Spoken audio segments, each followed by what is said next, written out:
Hello, and thank you for tuning in to the Salmon Trout Steelheader podcast. I am here at the Portland Sportsman Show 2020 with Brandon Glass, and I'm happy to have you here today, Brandon. Hey, thank you, and thanks for coming down to the 45th Pacific Northwest Sportsman Show here. And we're down here talking about, especially myself, I'm talking about Garmin electronics and how-tos, how to get them set up, and getting yourself comfortable and having the confidence every day you go out and use your vessel to mark fish and or find snags and trouble areas. How did you get into your first boat?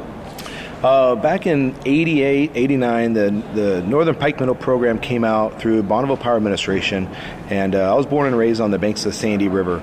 Well, we had access also to a floating house in the Columbia. So during the summertime, I'd be out on that floating house with my grandparents that would stay there with me, and I could catch these pikeminnows.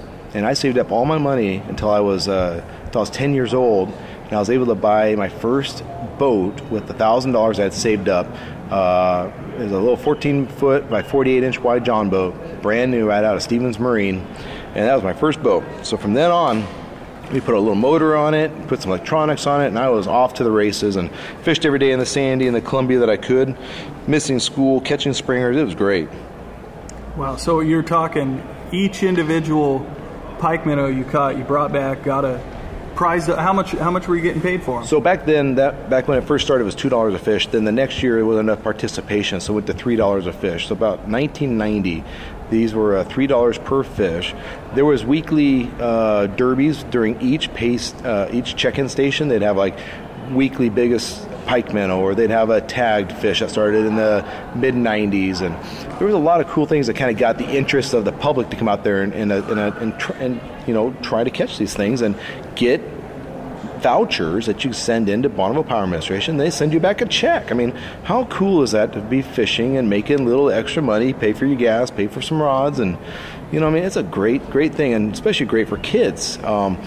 If you can get the kids out on the water. I just was very fortunate because we had a backyard. I could have the boat at the dock, or we had the floating boathouse. So I could keep the boat at the boathouse. It was just a very different deal for me, but still, I think there's an opportunity for some kids with grandparents or fathers or mothers that could get them out there to go out and actually effectively maybe make a couple bucks. Yeah, that's incredible, and to have your first boat at 10 just because of that, earning it yourself, that's quite the opportunity. It was really cool having that first boat. I was able to turn at 15 years old and get my first jet sled. So I got a 16-foot aluminum flat bottom with a 90 jet, and from then on, I never looked back. Wow. Now, speaking of jet sleds, I did have the opportunity to fish with you a couple years back out of your jet sled on not a small river, but a relatively small for a jet sled. And you get that sled around that river with ease. And one thing that I've kind of wondered about is, in your opinion, using your electronics and just your fishing anecdotal evidence, how much do you think a jet sled spooks fish on a small river? Well, that's a good question, and that's going to be dependent on, of course, water levels and water clarities. So anything from the turbidity or the height of the river is going to dictate when I'm going to run a sled or if I'm going to take a drift boat that day. With the rivers up a little bit, you got turbid waters where you only got 3 foot of viz or less. Those fish aren't spooked very much by the sled itself. Now, driving over the top of the hole with fish on it, yeah, that's going to spook them. But if you come up along the edges, cast out to where the fish are going to be laying, you're not there spooking them. And then the other way is that the water's low. We haven't had a bunch of rain, and it's gin clear. You got 10 foot of viz. Absolutely, taking that sled, making sure you're extremely agile coming up to these runs. You've got to pay attention. So a lot of those days I'll just run the drift boat because I love a drift boat, but I know that if the river, let's say the local river I fish on, if it's at 5,000 CFS or greater, it's just pretty fast for a drift boat. So I want to be able to go up there and run back up and hit these slots again and again and again versus getting a fish moving past the slot and can't get back up because the water's too fast. So for what I do is I kind of have the best of both worlds. I just kind of wait for the water conditions, and if the water gets low, we go in the drift boat.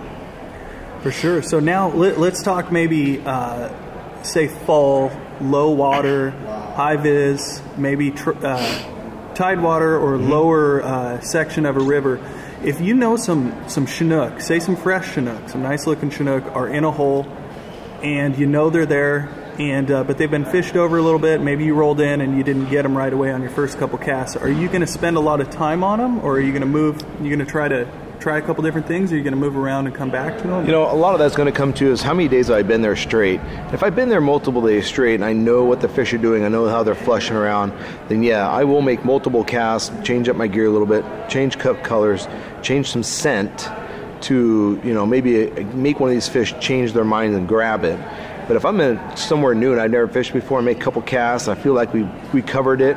If there was a good biter, he would have bit right away, then I move on. So that's going to be kind of dependent on what tributary you're looking at and the circumstances you have at hand, because some circumstances may warrant you staying a while, or nope, move on, we're covering ground, we're looking for that big wad of fish.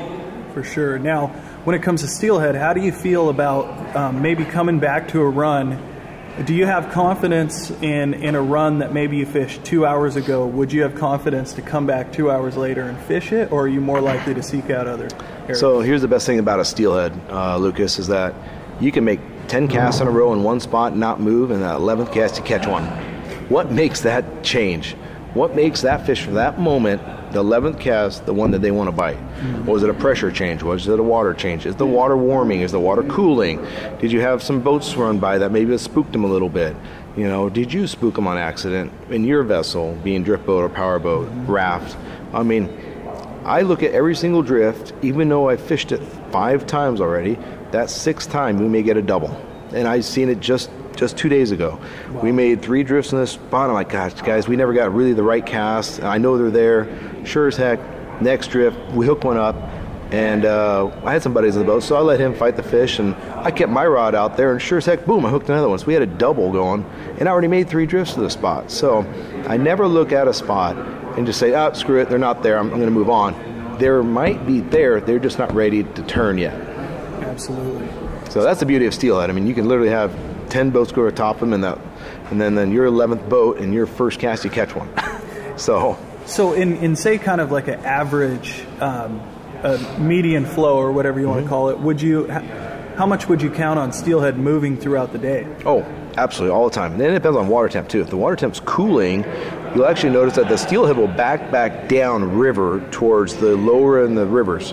So keep that in mind, is that let's say you're going from a 45 degree average days and you're going down to 32 degree days. These fish in these upper reaches, that water, as it's cooling down quicker, they start backing down the tributaries. They might go as many as 10 miles to get to warmer, sandier, smaller cobble rock. Because the further you're up the reach, the bigger the cobble gets and the denser it is, so the colder it stays. The smaller the stuff, the faster it'll warm. Those fish know that, and they'll come back down there to get that warmer water. So I see it almost daily if I'm having big temperature changes. So, and that's huge information right there, because too commonly it's thought of as a fish run or migration just straight up river. And as Brandon's saying here, steelhead move up and down consistently throughout the river depending on these conditions. So Brandon, just one last question for you, and I appreciate your info and insight today. If you had 3 steelhead colors, and this has nothing to do with if it's a bead, a jig, worm, plug, anything like that, I'm just talking colors. If you had 3 steelhead colors to choose from for the rest of your life, what would those be? That's a good one. I'd have to say 5. But, okay, 5. You got to go pink. You know, I'm sorry, but pink is probably your number 1. Number 2 is going to be orange. Number 3 is going to be red. And then my 4th and 5th are going to be my mix of, like, let's say an orange and a pink. And then off-water colors, orange and chartreuse. You got to have that orange and chartreuse at your will when that water color changes a little bit. I've seen so many times, countless years after another, that as soon as I change up my color, I see the water changing. It's getting turbid. Where you're going from a 4 or 5 foot viz to a 3 foot viz. I put on that orange and chartreuse, and man, boom, it pops. They can see it. They grab it. It works. So 5 colors is what I say. There you go. Brandon, I appreciate, once again, you being on the podcast here, and hope you have a wonderful seminar schedule here. Yep, absolutely, guys. Thanks a lot, and thanks to Lucas.